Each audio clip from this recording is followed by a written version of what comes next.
इस कहानी की शुरुआत में एक कबीले को दिखाया जाता है जो जंगल में शिकार कर रहा होता है। दरअसल ये कबीला आज भी पुराने रीति रिवाजों, पुराने तरीकों से चलते हैं। इन्होंने जंगल में जगह जगह पर फंदे लगाए होते हैं। इन्हें पता होता है कि इनका फंदा कहाँ कहाँ पर है। और तभी उस सुअर का, जिसका ये शिकार कर रहे होते हैं, उसका पैर एक फंदे से टकराता है।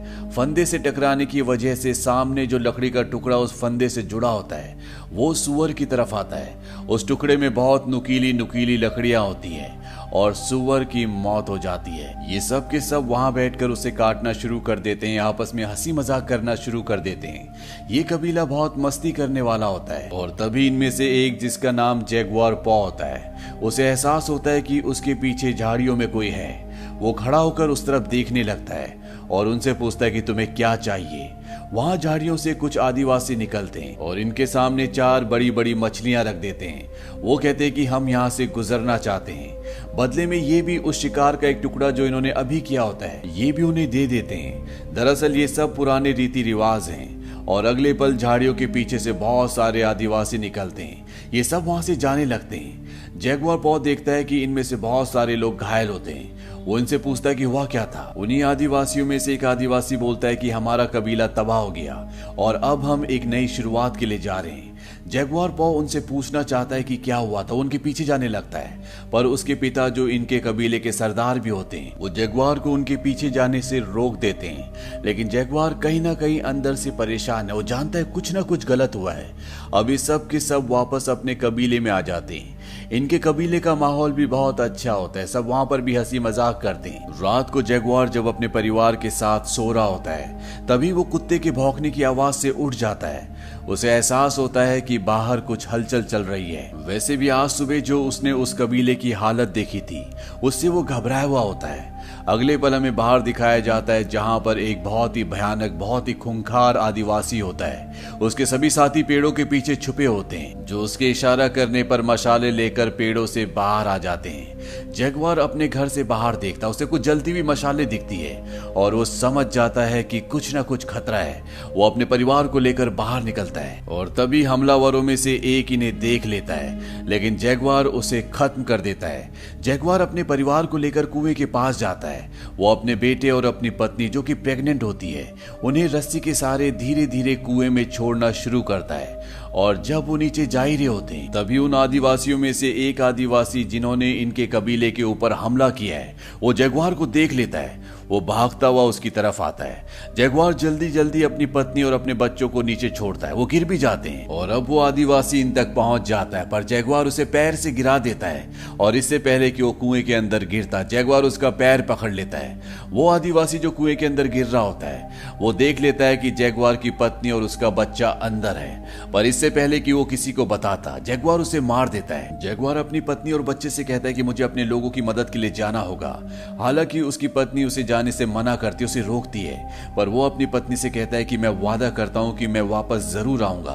और ये कहकर वो अपने लोगों की मदद करने के लिए चला जाता है। वहां पर जैगुआर के लगभग सभी लोगों को बंदी बना लिया होता है। कई लोगों को मार भी दिया होता है। यहाँ पर एक बहुत खतरनाक आदिवासी होता है जिसका नाम होता है मिडलाई, और वो अपने चाकू से जैगुआर के ऊपर हमला करता है। वो जैगुआर को मारने वाला होता है, पर जैगुआर उसका चाकू पकड़कर उसी की तरफ मोड़ देता है, पर इससे पहले कि वो उसे मारता। यहाँ पर इन सब का सरदार आ जाता है जो जैगुआर को बंदी बना लेते हैं। हालांकि मिडलाई यहाँ पर जैगुआर को मारना चाहता है, पर सरदार उसे मना कर देता है। वो कहता है कि मुझे इसकी जरूरत है। जैगुआर के पिता भी बंदी होते और वो अपने पिता से कहता है कि मुझे माफ कर दो पिताजी। मिडलाई ये बात सुन लेता है और उसे पता चल जाता है कि ये उसके पिता हैं, इसीलिए वो जैगुआर के सामने उसके पिता को मार देता है। इसके बाद वो जैगुआर के ऊपर भी एक जोरदार प्रहार करता है जिससे वो बेहोश हो जाता है। और जब उसे होश आता है तो वो देखता है कि उसके सभी साथी यहाँ पर बंदी बने हुए हैं। जैगुआर कुएं की तरफ देखता है जहाँ पर उसकी प्रेग्नेंट पत्नी और उसका बेटा है। सरदार का बेटा उसे उस तरफ देखते हुए देख लेता है और वो कुएं के पास जाता है। वो देखता है कि कुएं के अंदर एक रस्सी लगी हुई है, इसीलिए उसे शक होता है। वो कुएं के अंदर देखता है लेकिन वहां पर उसे कोई नहीं दिखता, क्योंकि जैगुआर की पत्नी और बेटा कुएं कुएं के अंदर ही एक पत्थर के नीचे छुप जाते हैं। वो ऊपर से एक बहुत बड़ा पत्थर भी फेंकता है, लेकिन उसे कोई हलचल नजर नहीं आती। इसके बाद जो रस्सी लगी होती है वो उस रस्सी को काट देता है, यानी कि अब चाहकर भी जगुआर की पत्नी और बेटा ऊपर नहीं आ सकते। और अब इन्होंने जितने भी कबीले वालों को बंदी बनाया होता है, इन सब को अपने साथ एक लंबे सफर पर ले जाते हैं। रास्ते में इन्हें वो कबीले वाले भी मिलते हैं जो सुबह इन्हें मिले थे, जिन्होंने इन्हें मछली दी थी, जो यहाँ से कहीं दूसरी जगह अपना कबीला बसाने के लिए जा रहे थे। दरअसल इन खूंखार आदिवासियों ने उन्हें भी पकड़ लिया होता है और अब ये सब के सब एक लंबे सफर के लिए निकल पड़ते, जहां पर इन्हें नदियों को पार करना पड़ता है, ऊंचे ऊंचे पहाड़ों से जाना पड़ता है। और इस भयानक सफर को तय करने के बाद ये खूंखार आदिवासी उस जगह पहुंच जाते हैं जहां से बिलोंग करते हैं। और जब ये अपनी सरहद के बाहर होते हैं तो वहां पर बहुत सारी डेड बॉडीज होती हैं, जिन्हें देखकर साफ साफ समझ में आ जाता है कि ये वो लोग हैं जिन्हें किसी तरह की कोई बीमारी हुई है जो छूने से फैलती है। यहाँ पर एक बच्ची भी होती है और वो उन खूंखार आदिवासियों को जो इसी जगह से बिलोंग करते हैं उन्हें कहती है कि बहुत जल्द पवित्र समय आने वाला है, दिन में अंधेरा हो जाएगा, एक आदमी तुम्हें यहाँ से बाहर ले जाएगा और तुम्हारा और तुम्हारे इस पूरे साम्राज्य का हमेशा के लिए अंत हो जाएगा। अब ये सब यहाँ से आगे चले जाते हैं और तभी एक गांव आता है जहाँ पर बहुत सारे मजदूर होते हैं जिनकी हालत बहुत ज्यादा खराब होती है, फिर भी इन्हें यहाँ पर काम करना पड़ता है। पर इन्हें यहाँ पर नहीं छोड़ा जाता और आगे ले जाया जाता है। अब कबीले का जो सरदार इन सब को बंदी बनाकर यहाँ पर लाया है, उसके पास एक आदमी आता है। वो पूछता है कितने आदमी हैं? वो कहता है कि मेरा बेटा बताएगा, लेकिन इस बार पैसे अच्छे चाहिए, यानी कि ये लोग इन्हें यहाँ पर पकड़कर इसलिए लाए ताकि इन्हें बेच सके। यहाँ पर इंसानों को बेचा जाता है, इनके साथ जो बंदी औरतें होती है उन्हें बेच दिया जाता है, उनकी बोली लगाई जाती है। पर आदमियों को यहाँ से आगे ले जाया जाता है जहाँ पर बहुत भीड़ होती है।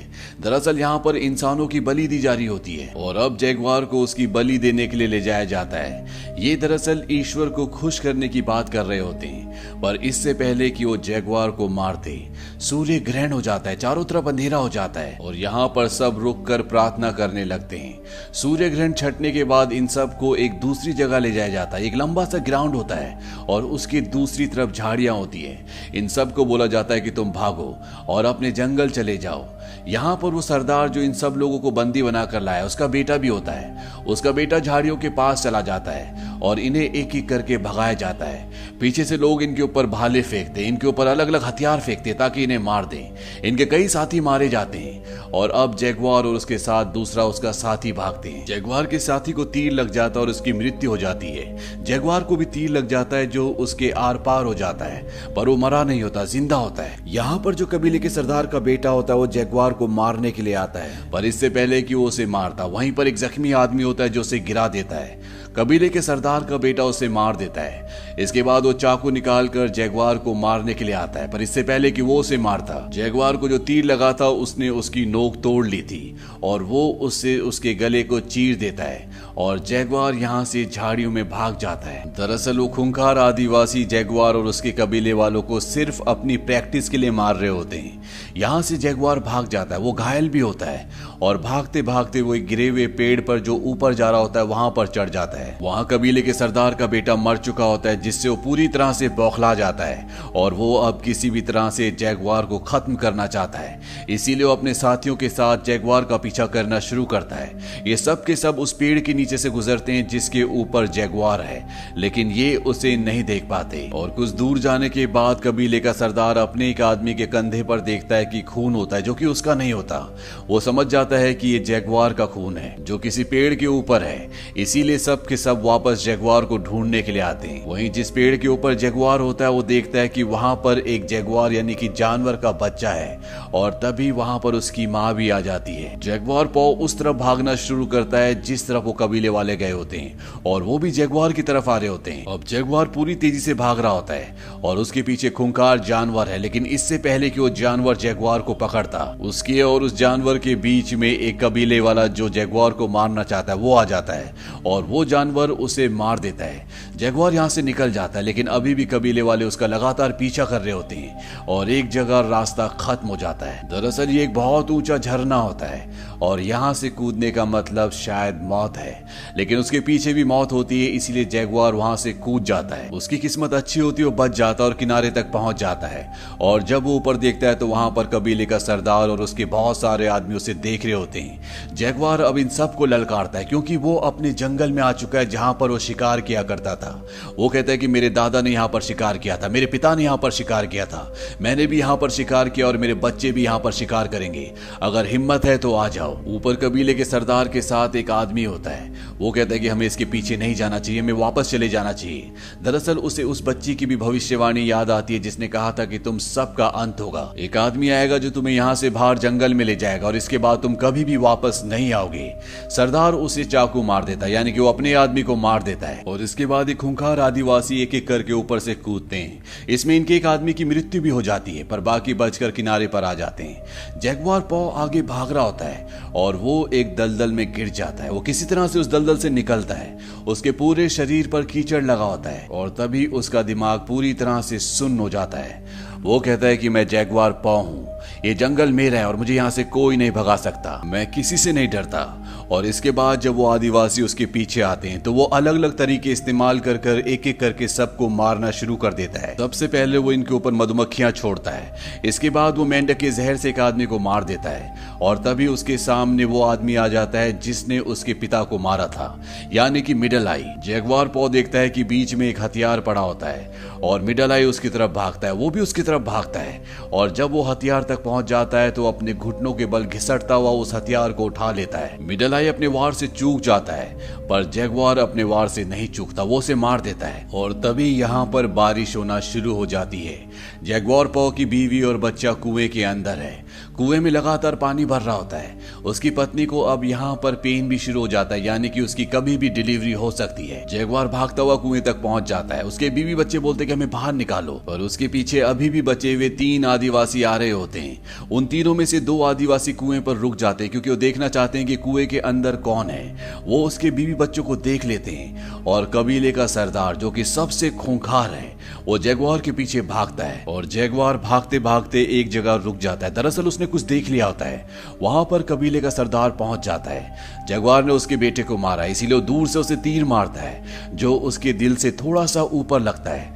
जैगुआर जख्मी है और वो खड़ा होकर अब कबीले के सरदार को चैलेंज करता है। कबीले का सरदार अपना तीर कमान नीचे फेंक देता, अपना चाकू निकालता है और जैगुआर की तरफ भागना शुरू करता है और तभी उसका पैर किसी चीज से टकराता है। दरअसल यहाँ पर फंदा होता है, वो फंदा जो जैगुआर और उसके कबीले वाले जानवरों को मारने के लिए लगाते थे। जिस तरह से इस कहानी की शुरुआत में उन्होंने एक सूअर को मारा था और जैसे ही उसका पैर उस फंदे से टकराता है, सामने से एक बहुत बड़ी लकड़ी जिसमें बहुत नुकीली नुकीली लकड़ियां होती है उससे टकराती है और वो सारी लकड़ियां उसके शरीर के आर पार हो जाती है और इस तरह से उसका अंत हो जाता है। पर जैगुआर को यहाँ से भी भागना पड़ता है क्योंकि बचे हुए 2 आदिवासी उसी की तरफ आ रहे होते हैं। वहीं कुएं के अंदर दिखाया जाता है कि लगातार पानी भर रहा होता है और उसी पानी में जैगुआर की पत्नी एक बच्चे को जन्म दे देती है। जैगुआर भागते भागते समंदर के किनारे रुक जाता है और हैरानी से समंदर की तरफ देखने लगता है। अब वो 2 आदिवासी जो जैगुआर को मारना चाहते हैं वो भी यहाँ पर पहुंच जाते हैं, पर वो उसे नहीं मारते। वो भी समंदर की तरफ देखने लगते हैं। समंदर में हमें बहुत बड़े बड़े जहाज दिखाए जाते हैं जो यहाँ पर लंगर डाल रहे होते हैं और छोटी छोटी कश्तियों से लोग इसी टापू की तरफ आ रहे होते हैं। अब जैगुआर को मौका मिल जाता है, भागते हुए कुएं के पास जाता है और अपने पूरे परिवार को बचा लेता है। अंत में हमें दिखाया जाता है कि जैगुआर अपने परिवार के साथ जंगल में होता है। वहां से उसकी पत्नी समंदर में बड़े बड़े शिप्स देखती है। वो जैगुआर पॉ से पूछती है कि हमें उस तरफ जाना चाहिए। जैगुआर कहता है कि हमें जंगल में जाना चाहिए ताकि हम एक नई शुरुआत कर सकें और वो जंगल की तरफ बढ़ चलता है। दरअसल इन बड़े बड़े जहाजों में जो लोग आए होते हैं ये यूरोपियंस होते हैं जो यहाँ पर इन टापुओं पर अपना कब्जा करने के लिए आए हैं। इनके पास इतने आधुनिक हथियार होते हैं कि ये आदिवासी, ये कबीले वाले जिन्हें माया सभ्यता कहा जाता है, वो इनका मुकाबला नहीं कर सकते। दरअसल अमेरिका में पहले माया सभ्यता थी। ये छोटे छोटे कबीले थे जो आपस में लड़ते रहते थे और उसके बाद यहाँ पर यूरोपियन इन्वेडर्स आए जिन्होंने इनको पूरी तरह से अपने कब्जे में ले लिया। और ये कहानी उसी सब्जेक्ट पर बेस्ड है। ये फिल्म अपने आप में एक मास्टरपीस है जो सन 2006 में रिलीज हुई थी। IMDb पर इसकी रेटिंग है 7.8। इस फिल्म का बजट था $40 मिलियन और बॉक्स ऑफिस पर इसने कमाई की थी $120.7 मिलियन की। उम्मीद करते हैं कि ये कहानी आपको पसंद आई होगी।